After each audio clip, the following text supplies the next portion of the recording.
إن الحمد لله نحمده ونستعينه ونستغفره ونؤمن به ونتوكل عليه ونعوذ بالله من شرور أنفسنا ومن سيئات أعمالنا من يهده الله فلا مضل له ومن يضلله فلا هادي له وأشهد أن لا إله إلا الله وأشهد أن محمدا عبده ورسوله أما بعد فإن أصدق الحديث كتاب الله وخير الهدي هدي محمد صلى الله عليه وسلم وشر الأمور محدثاتها وكل محدثة بدعة وكل بدعة ضلالة وكل ضلالة في النار أعوذ بالله السميع العليم من الشيطان الرجيم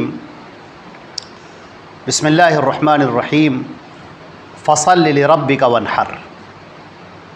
تمام تعریفیں اللہ رب العزت کے لیے ہیں جو ہمارا خالق و مالک ہے، آسمانوں اور زمین کا پیدا کرنے والا اور کل کائنات کا تنہا پالنہار ہے، جو وحدہ لا شریک لہ ہے،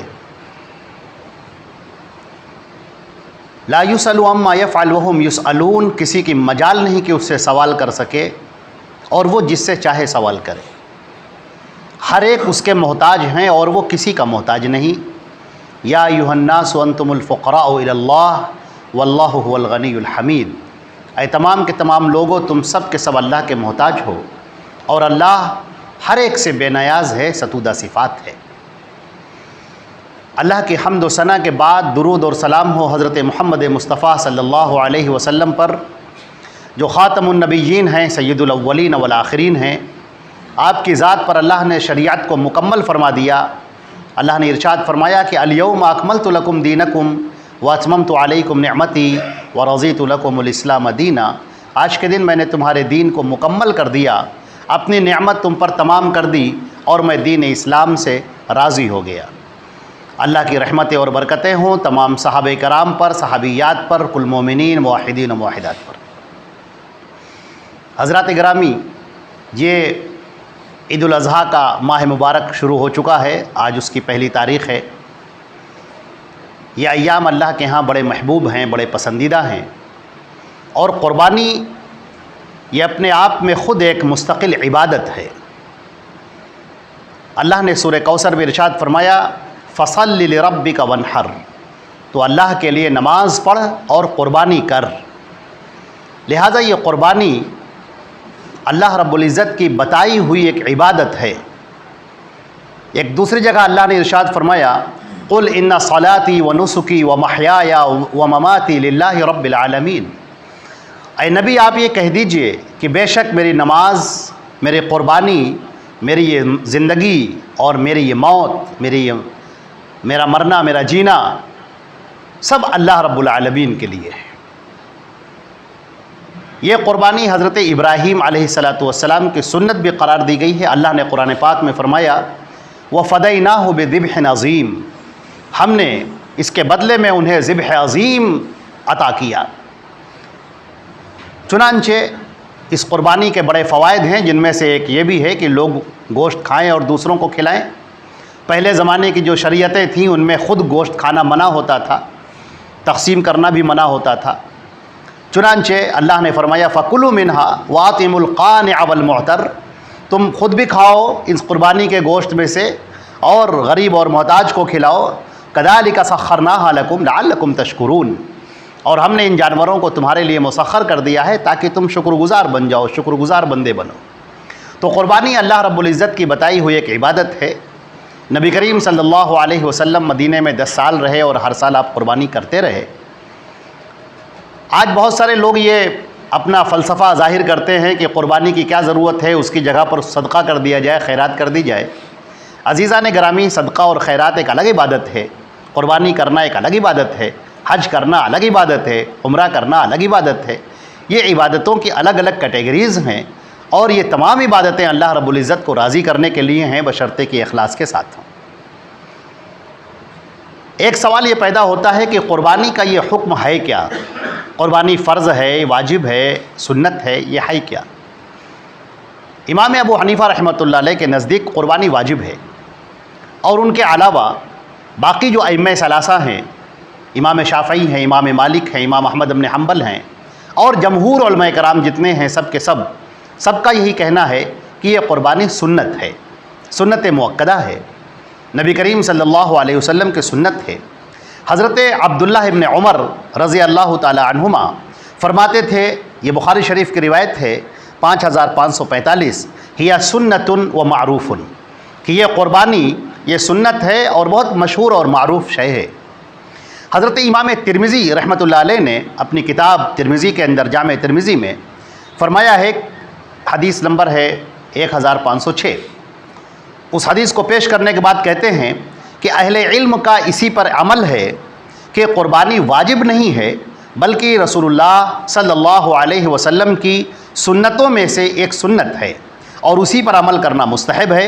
امام سفیان ثوری اور عبداللہ ابن مبارک بھی اسی بات کے قائل ہیں۔ حضرت ابو بکر اور حضرت عمر فاروق رضی اللہ تعالی عنہما بسا اوقات قربانی کو کبھی کبھی چھوڑ دیا کرتے تھے تاکہ لوگ اس کو لازم اور فرض نہ سمجھ لیں۔ یہ بات طبرانی کے اندر حدیث نمبر 3058 میں پیش کی گئی ہے اور امام بیہقی نے بھی اس کو پیش کیا ہے۔ امام البانی رحمہ اللہ نے اس کی سند کو ارواء الغلیل میں صحیح قرار دیا ہے۔ قربانی کا جو جانور لایا جائے، صحابہ کرام کا دستور اور طریقہ یہ رہا ہے کہ وہ اس کو کھلا پلا کر موٹا کرتے تھے۔ چنانچہ جانور کو موٹا بنانا، اس کو خوبصورت بنانا، اس کی فکر کرنا، دیکھ بھال کرنا، اچھے سے کھلانا، اس کے پانی کا خیال رکھنا، اس کی پریشانیوں کا خیال رکھنا، یہ ایک شاعر اللہ کی تعظیم میں سے ہے۔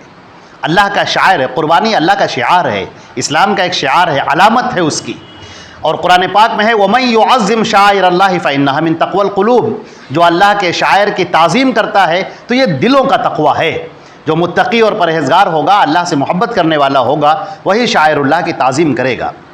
چنانچہ حضرت ابو امامہ فرماتے ہیں کُنَّا نُسَمِّن الاضحیۃ بالمدینہ وکان المسلمون یسمنون، یہ بخاری کی روایت ہے کہ ہم لوگ اپنے قربانی کے جانور کو موٹا تازہ کیا کرتے تھے اور تمام مسلمان بھی ایسا ہی کرتے تھے۔ حضرت عبداللہ ابن عباس نے وَمَن يُعَظِّمْ شَعَائِرَ اللَّهِ کی تفسیر قرطبی میں بھی یہی تفسیر فرمائی، تفسیر طبری میں۔ قربانی کی شرائط جان لیں کہ جب آپ قربانی کرنے چلیں تو قربانی کی شرطیں کیا ہیں۔ قربانی کی سب سے پہلی شرط یہ ہے کہ نیت صحیح ہونا چاہیے۔ حدیث شریف میں آتا ہے انما الاعمال بالنیات، عمل کا دار و مدار نیتوں پر ہے، اور اللہ نے ارشاد فرمایا ہے لن ینال اللہ لحومها ولا دماؤها ولکن ینالہ التقوی منکم، اللہ کو ان قربانیوں کا نہ تو گوشت پہنچتا ہے نہ خون پہنچتا ہے، بلکہ تمہارے دلوں کے اندر کا جو تقوی ہے وہ تقوی اللہ کے نزدیک پہنچتا ہے۔ لہذا قربانی کرنے میں ریاکاری کرنا اور دکھاوا کرنا اور ایک دوسرے پر فخر و مباحات کرنا کہ ہمارا جانور اتنے کا ہے اور تمہارا جانور اتنے کا ہے، یہ جو فخر و مباحات کی یہ طریقے چل پڑے ہیں یہ صحیح نہیں ہے۔ یا ریاکاری کے طور پر کرنا کہ اگر ہم قربانی نہیں کریں گے تو لوگ کیا کہیں گے، لوگ کیا کہیں گے کہ یہ قربانی بھی نہیں کر رہے ہیں، تو یہ لوگوں کے لیے کرنا یہ صحیح نہیں ہے۔ قربانی کی پہلی شرط یہ ہے کہ آدمی اپنے دل کے اندر سے ان تمام ریاکاری کے جذبات کو ختم کرے اور صرف اللہ رب العزت کو راضی کرنے کے لیے اس کی عبادت کے طور پر اس قربانی کو پیش کرے۔ دوسری بات یہ ہے کہ قربانی حلال مال سے ہونی چاہیے۔ حرام کمائی سے، ادھر ادھر سے پیسہ مار کے، دوسرے کا پیسہ ہڑپ کر کے، غصب کر کے، یا اور دوسرے طریقوں سے، ناجائز طریقے سے رشوتیں لے لے کر جو لوگ قربانیاں کرتے ہیں، یہ قربانی اللہ کے نزدیک قابل قبول نہیں ہوتی۔ اللہ کے نبی صلی اللہ علیہ وسلم نے فرمایا، مسلم شریف کی روایت ہے ایھا الناس ان اللہ طیب ولا یقبل الا طیبا، کہ اے لوگو، اللہ رب العزت بہت پاک اور پاکیزہ ہے اور وہ صرف پاکیزہ مال قبول فرماتا ہے۔ یہ مسلم کی روایت ہے 2346۔ دوسری بات کہ قربانی کا ایک وقت ہے، قربانی اپنے وقت پر ہونی چاہیے۔ بہت سے لوگ جو پہلے قربانی کر لیتے ہیں، عید کی نماز سے پہلے ہی قربانی کر لیا۔ بعض وہ لوگ جو بہت دور رہتے ہیں دیہاتوں میں اور ان کو شہروں میں عیدگاہ میں آنا ہوتا ہے، اپنی قربانی پہلے کر لی اور پھر آ گئے عیدگاہ میں، یہ نہیں صحیح ہے۔ قربانی نماز سے پہلے، عید الاضحیٰ کی نماز ہونے سے پہلے اگر کسی نے قربانی کر لی تو پھر وہ قربانی قابل قبول نہیں ہے، وہ گوشت کا ایک ٹکڑا ہے، گوشت ہے، کھائے آدمی۔ اس کی روایت حضرت برا ابن عازب رضی اللہ تعالی عنہما کی روایت ہے، اور یہ روایت بخاری اور مسلم دونوں جگہ ہے۔ حضرت برا ابن عازب رضی اللہ تعالی عنہ ارشاد فرماتے ہیں، ضحى خال لی یقال له ابو بردہ قبل الصلاة فقال له رسول اللہ صلی اللہ علیہ وسلم شاتک شات لحم۔ وہ کہتے ہیں کہ میرے ماموں جن کا نام ابو بردہ تھا، انہوں نے نماز پڑھنے سے پہلے ہی اپنی بکری کو قربان کر دیا، تو نبی کریم صلی اللہ علیہ وسلم نے ان سے کہا کہ تمہاری یہ جو بکری ہے یہ بس ایک گوشت کا حصہ ہے، گوشت ہے، صرف قربانی نہیں ہوئی۔ یہ بخاری کی روایت ہے 5560 اور مسلم میں 1961۔ اس بات پر کہ عید کی نماز سے پہلے قربانی نہیں ہے، اس کے اوپر اجماع نقل کیا گیا ہے علامہ منذری نے، ابن المنذر نے، اور علامہ عبد البر نے، علامہ ابن عبد البر رحمۃ اللہ علیہما، ان دونوں پر اللہ کی رحمتیں ہوں، انہوں نے اس بات پر اپنی کتاب اجماع میں اجماع نقل فرمایا ہے۔ ایک اور بات یہ ہے کہ قربانی بہیمۃ الانعام کی ہوگی، یہ نہیں کہ جو جانور حلال ہے آپ اسے قربانی میں پیش کر دیں، جو جانور جی چاہے آپ قربان کر دیں، ایسا نہیں ہے، اس کے لیے شرائط ہیں، طریقے ہیں۔ ایسا نہیں کہ آپ ہرن کھاتے ہیں تو ہرن کو ذبح کرنا شروع کر دیا، مرغ کھاتے ہیں تو مرغ کو ذبح کرنا شروع کر دیا، ایسا نہیں ہے۔ جو جانور کھایا جاتا ہے ضروری نہیں کہ وہ قربانی بھی اس کی ہوتی ہو، تو بہیمۃ الانعام کی قربانی ہونی چاہیے۔ اچھا، یہ بہیمۃ الانعام کیا ہے؟ قرآن پاک نے بہیمۃ الانعام کو پیش کیا ہے کہ بہیمۃ الانعام کو قربانی میں پیش کیا جائے۔ اب بہیمۃ الانعام کی تشریح خود قرآن پاک کے اندر سورہ انعام میں اللہ رب العزت نے ارشاد فرمائی ہے، وَمِنَ الْبَقَرِ اثْنَيْنِ وَمِنَ الْإِبِلِ اثْنَيْنِ وَمِنَ الْمَعْزِ اثْنَيْنِ، کہ اونٹ ہو یا اونٹنی ہو، دمبا ہو یا دمبی ہو، بکرا ہو یا بکری ہو، گائے ہو یا بیل ہو، اس طرح سے 8 قسم کے جانوروں کو پیش کیا گیا ہے۔ لہٰذا صحیح مسلک اس میں یہ بھی ہے کہ بھینس پر قربانی نہ کی جائے، کیونکہ وہ بہیمۃ الانعام میں داخل نہیں ہیں، اللہ نے ان کا ذکر اس میں نہیں کیا ہے۔ اور جن جانوروں کا تذکرہ قرآن پاک میں ہے بہیمۃ الانعام کے تعلق سے، انہی کو ذبح کیا جائے، یہ موقف زیادہ صحیح ہے اور زیادہ درست ہے، اگرچہ بعض اہل حدیث علماء بھی اس بات کے قائل ہیں کہ بھینس پر قربانی کی جا سکتی ہے۔ زیادہ صحیح موقف ہمارے نزدیک اور دلائل کو سامنے رکھتے ہوئے یہ ہے کہ بھینس کی قربانی نہ ہو، کیونکہ قربانی میں قیاس نہیں کرنا چاہیے۔ قیاس عبادت کے اندر قیاس نہیں ہوتا، نبی کریم صلی اللہ علیہ وسلم نے جو کیا ہے قرآن اور سنت میں جو ہے اسی کو کرنا چاہیے اور اسی پر بس کرنا چاہیے۔ ایک اور شرط یہ ہے کہ جانور دانتا ہونا چاہیے۔ حدیث شریف میں آتا ہے، مسلم شریف کی روایت ہے، لا تذبحوا الا مسنۃ، ذبح اسی جانور کو کرو جو دانتا ہو، الا یعثر علیکم، اگر تمہیں دشوار ہو جائے تو پھر کوئی بات نہیں، فتذبحوا جزعۃ من الضأن، تو بھیڑ کا ایک ٹھیرا جو ہوتا ہے اس کا بچہ، اس کو تم جو 6 ماہ کا ہو اس کو تم ذبح کر سکتے ہو۔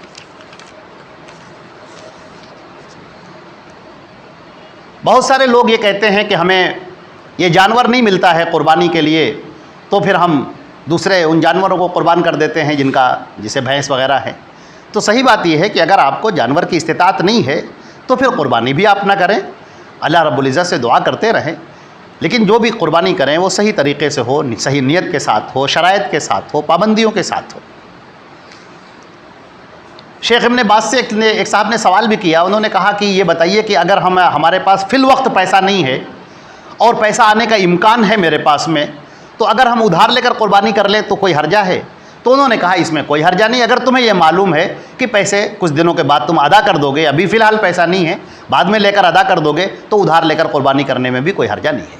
لیکن اپنے آپ کو مشقت میں ڈال کر ادھار لینا یہ ٹھیک نہیں ہے۔ اس کے لیے کہ اپنے آپ کو مشقت میں ڈالے، پیسے گھر میں کھانے کو نہیں ہیں، دقتیں ہو رہی ہیں، اور اس کے بعد پھر ادھار لے اور ادھار لے کر قربانی پیش کرے، یہ چیز اللہ کو پسندیدہ نہیں ہے۔ اللہ تعالیٰ نے دین کو سخت نہیں بنایا ہے، دین کو آسان بنایا ہے۔ قربانی کا طریقہ کیا ہے؟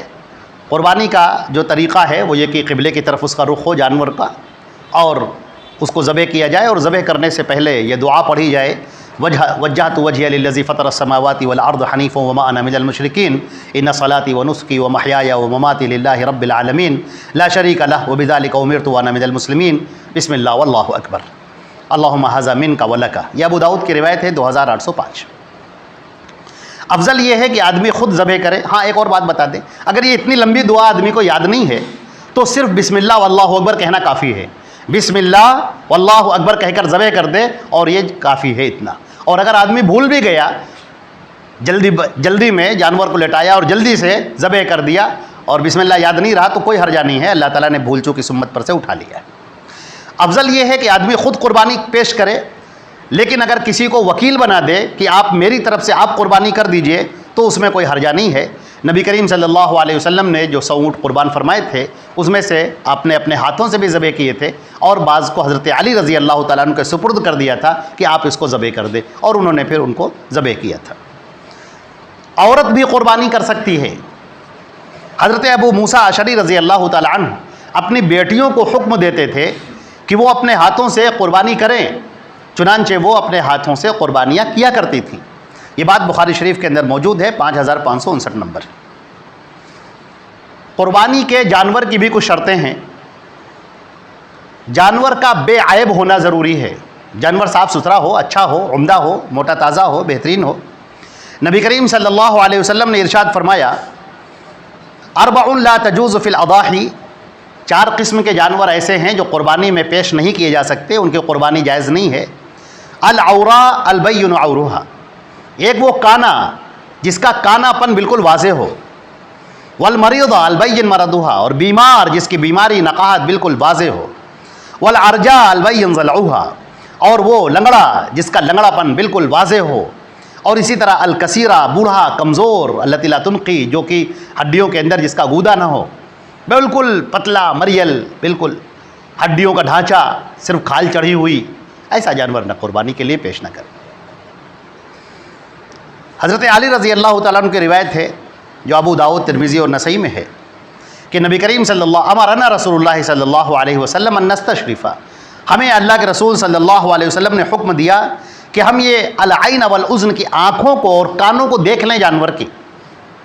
تو معلوم یہ ہوا کہ جانور کو اچھے طریقے سے دیکھ بھال کر قربانی کرنی چاہیے۔ ذبح کرنے کے کچھ آداب ہیں۔ سب سے اہم بات یہ ہے کہ جانور کو ذبح کرنے سے پہلے چھری خوب اچھی طرح سے تیز کر لی جائے۔ شداد ابن اوس رضی اللہ تعالیٰ عنہ کی روایت ہے، نبی کریم صلی اللہ علیہ وسلم نے ارشاد فرمایا، تم میں سے کوئی شخص جو ذبح کرنا چاہے اسے چاہیے کہ چھری کی دھار تیز کر لے اور جانور کو اذیت سے بچائے۔ یہ روایت مسلم شریف کی ہے، 1955۔ معلوم یہ ہوا کہ بہت سارے لوگ ایسے ہوتے ہیں جو ہم نے تو بہت دیکھا ہے، جانور کو لٹال دیا گیا، اس کے پیروں کو کسا جا رہا ہے، گردن کو اینچا جا رہا ہے، اور ایک مولوی صاحب کھڑے ہوئے ہیں، اتنی لمبی فہرست ہے ان کے ہاتھوں میں، اور اب وہ جانور لیٹا ہوا ہے اور اب وہ دعائیں پڑھ رہے ہیں، لمبی لمبی دعا پڑھ رہے ہیں، پھر ان کا نام لے رہے ہیں، سب کا جن کا اس کے اندر حصہ ہے وہ سب نام لے رہے ہیں۔ اس کے بعد کافی دیر کے بعد پھر وہ آگے بڑھتے ہیں اور اس کو ذبح کرتے ہیں۔ تو یہ طریقہ بالکل غلط ہے۔ یہ جانور کو دو مرتبہ موتیں دینا منع کیا، لا تبیتوها اماتتین، یہ 2 مرتبہ اس کو موتیں مت دو، اور ایک روایت میں ہے اسے اذیت مت دو۔ نبی کریم صلی اللہ علیہ وسلم نے اسی روایت میں فرمایا کہ یہ جو روایت ہے مسلم شریف کی 1955 جس کا نمبر ہے، اس کے آخر میں ٹکڑا یہ بھی ہے کہ تم جانور کو اذیت مت دو، تکلیف مت دو۔ جانور کا بھی حس ہوتا ہے، شعور ہوتا ہے۔ ایک جانور کے سامنے دوسرے کو ذبح کرنا، جانور موجود ہے اس کو لا کر دوسرے اسی کے سامنے جانور پٹک رہے ہیں، اسی کے سامنے ذبح کر رہے ہیں، اسی کا خون میں اس کو لت پت کر کے اسی کے اوپر گرا رہے ہیں، یہ طریقہ ٹھیک نہیں ہے۔ کچھ قاعدے ہیں، آداب ہے، ایک اسلام ایک پوری تہذیب کا نام ہے، طریقے کا نام ہے، اس طریقے پر کرنا چاہیے۔ آپ کو جو بھی پڑھنا ہے، جتنی لمبی دعا پڑھنی ہے، جتنے لوگوں کا نام لینا ہے، وہ آپ پہلے لے لیجئے آرام سے، آپ آرام سے ان کے سب کے نام لے لیجئے، اور اس کے بعد جب جانور گر جائے فوراً آگے بڑھ کر بسم اللہ واللہ اکبر کہہ کر ذبح کر دیجئے۔ جانور کو زیادہ موت دینا یہ ٹھیک نہیں ہے، بلکہ صحیح ترغیب کی جو روایت ہے 1090 اس کا نمبر ہے، نبی کریم صلی اللہ علیہ وسلم نے منع کیا ہے کہ جانور کے سامنے چھری تیز نہ کی جائے، جانور کے سامنے چھری تیز کرنا یہ نہ کی جائے، آپ نے منع کیا ہے۔ ابو داؤد کی روایت میں ہے کہ جانور کو قبلہ رخ لٹایا جائے اور قبلے کی طرف کر کے اس کو ذبح کیے جائے۔ اچھا، اونٹ کے علاوہ باقی جتنے جانور کی قربانی کی جائے گی ان کو لٹال کر کی جائے گی، اونٹ کی جو قربانی ہوگی وہ اسے کھڑا کھڑا کر کے نہر کیا جائے گا۔ یہ مسلم کی روایت ہے 1968۔ جو بھی آدمی کو دعا پڑھنا ہے وہ ذبح کرنے سے پہلے پڑھ لے۔ اگر کوئی قربانی کے وقت بسم اللہ بھول جاتا ہے، بسم اللہ واللہ اکبر، تو اس میں کوئی حرجہ نہیں ہے، اللہ نے بھول چوک کو معاف کر دیا ہے۔ یہ ابن ماجہ کی روایت ہے، 2043 اس کا نمبر ہے۔ اگر ذبح آدمی کر رہا ہے کوشش کرے کہ ذبح میں جو دو نسیں ہوتی ہیں، گردن کی جو دو رگیں ہوتی ہیں جو پورے بدن کے خون کو نکال کر پھینک دینے والی ہوتی ہیں، ان دو نسوں کو ذبح کاٹنا چاہیے۔ لیکن اگر غلطی سے ذبح کرتے وقت پورا سر الگ ہو گیا، دھڑ الگ ہو گیا، سر الگ ہو گیا غلطی سے، تو بھی کوئی حرجہ نہیں ہے۔ بخاری شریف کی 5510 نمبر کی حدیث ہے اور اس کے اندر یہ بات موجود ہے کہ اگر ایسا ہو گیا تو کوئی حرجہ نہیں ہے۔ قربانی عید الاضحیٰ کے دن یعنی 10 ذی الحجہ کو تو کی ہی جائے گی، لیکن اس کے علاوہ 11، 12 اور 13 یہ جو 3 دن ہیں قربانی کے، اس دن کے علاوہ یوم النحر کے علاوہ، عید الاضحیٰ کی 10 تاریخ کے علاوہ جو اس کا اگلا دن اور اس کے بعد کا اور اس کے بعد 3 دن کی قربانی ہو سکتی ہے۔ اس طرح سے 10ویں ذی الحجہ کو ملا کے یہ 4 دن کی قربانی کی جا سکتی ہے۔ یہ جو 3 دن کہلاتے ہیں یوم النحر کے علاوہ، یہ ایام تشریق کہلاتے ہیں، یعنی 10ویں ذی الحجہ کو یوم النحر کہتے ہیں اور 11، 12 اور 13 ان تاریخوں کو، ان دنوں کو ایام تشریق کہا جاتا ہے۔ نبی کریم صلی اللہ علیہ وسلم نے فرمایا، جبیر ابن مطعم رضی اللہ تعالیٰ عنہ کی روایت ہے، کل ایام التشریق ذبح، کہ ایام تشریق جتنے ہیں یہ سب ذبح کے دن ہیں۔ چنانچہ یہ روایت مسند احمد میں بھی ہے، طبرانی میں بھی ہے، بیہقی میں بھی ہے، صحیح ابن حبان میں بھی ہے، صحیح الجامع الصغیر میں بھی ہے۔ ایام تشریق کی راتوں میں بھی قربانی جائز ہے، جیسے کہ دن میں قربانی جائز ہے، اگر مان لیجیے قصاب نہیں ملتا ہے، کوئی دقت ہو جاتی ہے تو رات میں بھی قربانی کر سکتے ہیں، کوئی حرجہ نہیں ہے۔ بڑے جانور میں حصہ لیا جا سکتا ہے، اونٹ میں 10 اور باقی جو بڑے جانور ہیں ان میں 7 حصہ لیا جا سکتا ہے۔ مسلم شریف کی روایت ہے، 1318 اس کا نمبر ہے۔ پورے گھر کی طرف سے ایک قربانی کافی ہے۔ پورے گھر کی طرف کا مطلب یہ ہے جن کا چولہا ایک ہو، کھانا جن کا ایک ساتھ پکتا ہو۔ مثال کے طور پر والد ہیں اور ان کے 4 بیٹے ہیں اور چاروں بیٹے اپنا پیسہ کما کے والد کو لا کر دیتے ہیں، سب کا کھانا ایک ساتھ پکتا ہے اور سب ایک ساتھ رہتے ہیں، تو ایک کی قربانی سب کی طرف سے کافی ہے۔ یہ جو بات ذہن میں لوگوں کے بیٹھی ہوئی ہے کہ عورت کی قربانی الگ ہوگی، مرد کی الگ ہوگی، بیٹا ہے اس کی الگ ہوگی، تو یہ جو ہر فرد کی طرف سے قربانی ہوتی ہے اس کا کوئی ثبوت نہیں ہے۔ حضرت ابو ایوب انصاری رضی اللہ تعالیٰ عنہ فرماتے ہیں، کان الرجل فی عہد النبی صلی اللہ علیہ وسلم یضحی بالشاة عنہ وعن اہل بیتہ فیأکلون ویطعمون۔ یہ ترمذی کی روایت ہے، 1505 اس کا نمبر ہے، اور ابن ماجہ میں بھی یہی روایت ہے، 3147 اس کا نمبر ہے۔ امام البانی نے اس کو صحیح قرار دیا ہے۔ حضرت ابو ایوب انصاری فرماتے ہیں کہ نبی کریم صلی اللہ علیہ وسلم کے زمانے میں ایک آدمی ایک بکری کی قربانی پیش کرتا تھا، اپنی طرف سے بھی اور اپنے پورے گھر والوں کی طرف سے بھی، تو لوگ کھاتے بھی تھے اور کھلاتے بھی تھے۔ فتاوی لجنہ کمیٹی کا جو فتویٰ ہے اس میں تو باقاعدہ یہ تصریح موجود ہے کہ اگر ایک گھر کے افراد 100 سے زائد بھی لوگ ہوں تو بھی ایک ہی بکری پورے گھر کی طرف سے کافی ہے۔ یہ جو 10 دن ہیں، پہلی ذی الحجہ سے لے کر اور پھر قربانی کرنے کے دن تک، یہ جو 10 دن ہیں اس میں آدمی اپنے بال اور اپنے ناخن نہ تراشے۔ نبی کریم صلی اللہ علیہ وسلم نے فرمایا ہے، اذا رأیتم ہلال ذی الحجہ، جب تم ذی الحجہ کا چاند دیکھ لو، وَأَرَادَ أَحَدُكُمْ أَن يُضَحِّيَ، اور تم میں سے کسی کا ارادہ ہو قربانی پیش کرنے کا، فَلْيُمْسِكْ عَنْ شَعْرِهِ وَأَظْفَارِهِ، تو اپنے بالوں کو اور اپنے ناخنوں کو وہ نہ کاٹے۔ یہ ہم بتا دیں کہ اگر غلطی سے آدمی نے کاٹ لیا ہے تو اس کا کوئی کفارہ نہیں ہے، وہ اللہ سے توبہ کرے اور اتنا کرنا کافی ہے، بس جب سے کاٹ لیا ہے اس کے بعد سے لحاظ کرے اور اس کا خیال رکھے۔ قربانی کے گوشت کرنے کی تقسیم کا یہ مسئلہ ہے۔ حضرت عبداللہ ابن عمر کا ایک قول ہے، حضرت عبداللہ ابن عمر کا اپنا قول ہے، انہوں نے کہا کہ قربانی کا 3 حصے کر لیے جائیں، ایک حصہ تمہارے لیے ہے، ایک حصہ تمہارے گھر والوں کے لیے ہے اور ایک حصہ فقراء اور مساکین کے لیے۔ امام احمد بن حنبل نے کہا ہے کہ ہاں یہ تقسیم اچھی ہے اور اس میں کوئی حرجہ نہیں ہے، یہ تقسیم بالکل ٹھیک ہے، بہتر ہے، اس میں کوئی حرجہ نہیں ہے، ایک حصہ خود کھائے، دوست و احباب کو کھلائے، غریب و محتاجوں کے لیے نکال دے، اس میں کوئی حرجہ نہیں ہے۔ لیکن اگر کوئی شخص یہ چاہتا ہے کہ اپنی پوری قربانی کا گوشت دوسروں کو کھلا دے، یا اپنی پوری قربانی کا گوشت خود کھا جائے، یا اپنی پوری قربانی کا گوشت اپنے دوست احباب کو کھلا دے، تو اس میں بھی کوئی حرجہ نہیں ہے۔ شروعات کی روایت میں مسلم شریف کی روایت ہے، جب تھوڑا سا فقر و فاقے کا غلبہ تھا تو نبی کریم صلی اللہ علیہ وسلم نے فرمایا تھا کہ تم میں سے کوئی 3 دن سے زیادہ قربانی کا گوشت نہ رکھے۔ پھر جب اگلا سال ہوا اور وسعت ہو گئی، خوشحالی آ گئی، تو پھر لوگوں نے پوچھا نبی کریم صلی اللہ علیہ وسلم سے کہ اللہ کے رسول کیا اب بھی وہی حکم ہے یا کچھ تبدیلی ہوئی ہے؟ تو آپ نے فرمایا کہ نہیں، پہلے میں نے تمہیں کہا تھا کہ 3 دن سے زیادہ قربانی کا کوئی گوشت اپنے پاس میں نہ رکھے، لیکن اب تم کھاؤ کھلاؤ ذخیرہ کرو، کوئی حرج نہیں ہے۔ تو معلوم یہ ہوا کہ قربانی کا گوشت اگر آدمی اپنے پاس رکھنا چاہے، اپنی فریج میں رکھنا چاہے، جمع کر کے رکھنا چاہے، تو اس میں کوئی حرج نہیں ہے، وہ کر سکتا ہے، اللہ کی طرف سے اس کے لیے اجازت ہے۔ یہ روایت جو ہے یہ کہ کھاؤ کھلاؤ اور ذخیرہ کرو، ذخیرہ کرنا مطلب جمع کر کے رکھنا، یہ روایت بخاری کی ہے، 5569 اس کا نمبر ہے۔ قربانی کا گوشت غیر مسلم حضرات کو بھی دیا جا سکتا ہے، اس میں کوئی حرجہ نہیں ہے۔ فتاوی ابن باز میں ابن باز صاحب کا یہی فتویٰ ہے، اور بھی دوسرے علماء کرام کا بھی یہی فتویٰ ہے، پوری لجنہ کمیٹی کا یہی فتویٰ ہے۔ اسی طریقے سے گوشت، اپنی قربانی کا گوشت کھانا، دیکھیے اس میں 2 مسئلے ہیں۔ بعض لوگ ہمارے یہاں بہت مبالغہ کرتے ہیں، اس میں کوئی شک نہیں کہ نبی کریم صلی اللہ علیہ وسلم کے بارے میں یہ آتا ہے کہ آپ کا معمول تھا، آپ کا یہ معمول تھا کہ آپ بغیر عید الاضحیٰ میں بغیر کچھ کھائے پیے قربانی ادھر عید الاضحیٰ کے لیے نکلتے تھے، آپ نماز پڑھاتے تھے، پھر واپس آتے تھے، قربانی کرتے تھے، اور اس کے گوشت سے آپ کھاتے تھے۔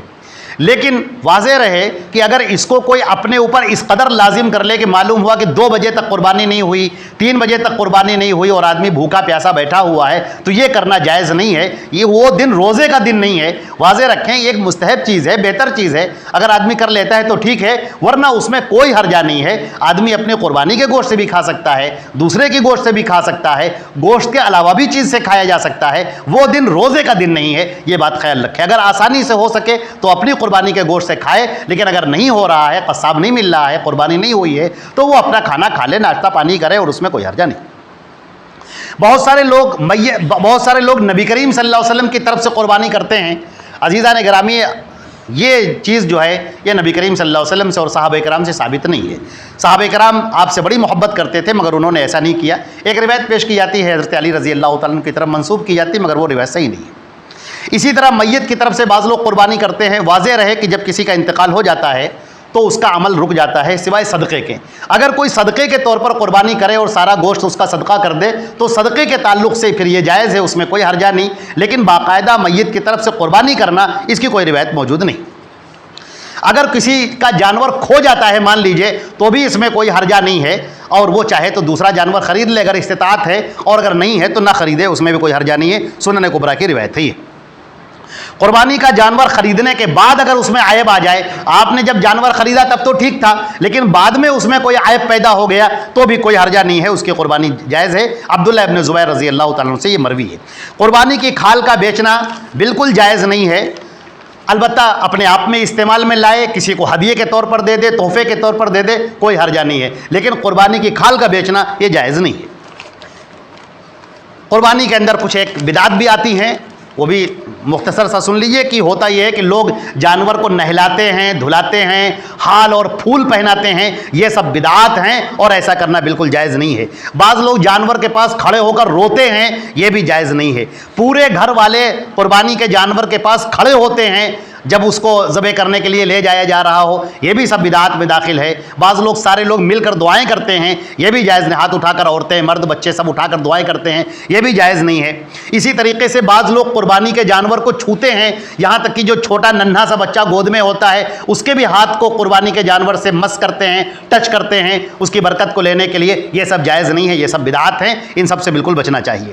بعض ایک روایت جو ضعیف ہے، 2 روایتیں ضعیف لوگ پڑھتے ہیں عام طور سے، یہ صحیح نہیں ہے۔ بعض لوگ کہتے ہیں کہ جانور کا یہ جو قربانی کا جانور ہے یہ پل صراط کے اوپر، تم اسی کے اوپر بیٹھ کر جاؤ گے اور پل کو پار کرو گے، عظموا ضحایاکم فإنها علی الصراط مطایاکم، یہ روایت امام علامہ ابن حجر نے اور دوسرے علماء نے اس کو ضعیف قرار دیا ہے، بعض نے موضوع تک قرار دیا ہے۔ ایک روایت اور پیش کی جاتی ہے، لوگ کہتے ہیں لکل شعر حسنۃ، قربانی کے جتنے بال ہوتے ہیں ان کے برابر نیکیاں ملتی ہیں۔ عزیزان گرامی، یہ بھی روایت بالکل ضعیف ہے اور صحیح نہیں ہے، لہذا اسلام نے ہمیں جو صحیح صحیح روایات دی ہیں، اللہ کے پیارے نبی صلی اللہ علیہ وسلم کے جو صحیح اقوال ہیں ان کی روشنی میں ہمیں قربانی پیش کرنی چاہیے۔ اللہ رب العزت ہم کو اور آپ کو بہترین قربانی کرنے کی توفیق عطا فرمائے، خلوص دل کے ساتھ توفیق عطا فرمائے۔ اے اللہ تو اپنے فضل و کرم سے ہمارے نیک اعمال کو قبول فرما، ہماری قربانیوں کو اور تمام نیک عبادتوں کو قبول فرما۔ وآخر دعوانا الحمدللہ رب العالمین۔ اقول قولی ھذا استغفر اللہ لی ولکم ولسائر المسلمین من کل ذنب فاستغفروہ انہ ھو الغفور الرحیم۔